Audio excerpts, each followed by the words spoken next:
안녕하세요. 인상TV입니다. 유튜브 답변 방송을 또 다시 하겠습니다. 어제 문의하신 분의 내용을 보면은 주택을 짓기 위해서 도로를 확보해서 도로를 개설하였고요. 본인의 개발행위 면적은 1,500제곱미터 이하입니다. 근데 바로 옆에 인접한 곳에 동생분이 개발행위를 같이 하려고 시청에 개발행위를 인허가를 신청한 상태입니다. 이분이 궁금해하는 것은 뭐냐면은, 자, 개발행위의 본인의 면적은 현재 들어가지가 않고요. 또 특히 이분은 작년 12월 달에 개발행위를 신청을 했어요. 그럼 그 얘기면 특례한시적으로 작년 12월 31일까지는 개발행위 면적이 더 넓었죠. 그래서 이분 개인적으로는 개발행위가 들어가 있더라도 개발 부담금이 납부 대상자가 면적의 대상이 되질 않아요. 근데 이분이 궁금해 하시는 건 뭐냐면은 바로 옆에 본인 동생의 토지가 똑같이 개발행위를 인허가를 신청을 했는데 어떤 개인적인 사정으로 인해서 개발행위를 하지 않고 개발행위를 취소하려고 하는 그런 상황입니다.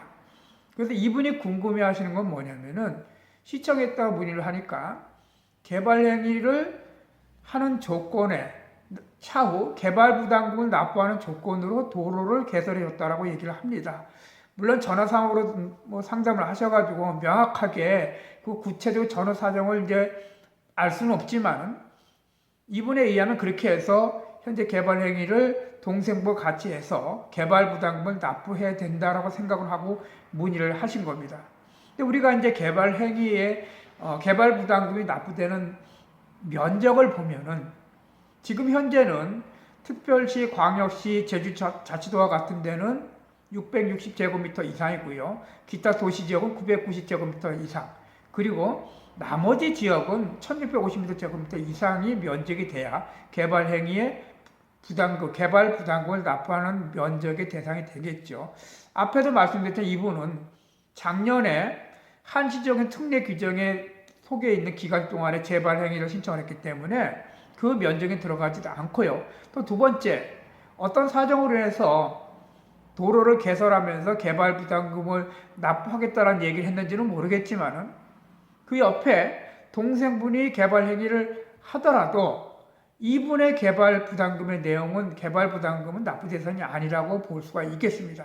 자, 우리가 개발 부담금 납부 대상자를 보면은 동일인이 인접한 지역의 토지를 5년 이내에 개발 행위를 하게 되면은 동일인이 한 것으로 보고 같은 사람이 한 것으로 보고 개발 부담금을 전 개발 행위한 면적과 포함해서 부담한다고 되어 있습니다. 이때 동일인이라는 것은 뭐냐면 법인도 포함되지만 개인과 가족, 직계가족이 되겠죠. 그 대상을 직계가족의 내용들을 포함하는 겁니다. 그래서 형제는 직계가 아니기 때문에 현재 법률상으로 보면은 이분들은 각각의 개발행위지 동일인의 개발행위로 볼 수가 없고요. 또 동일인의 개발행위로 볼 수 없기 때문에 지금 먼저 개발한 면적과 뒤에 개발하는 면적을 포함해서 개발행위 면적으로 포함해서 볼 수는 없는 것입니다.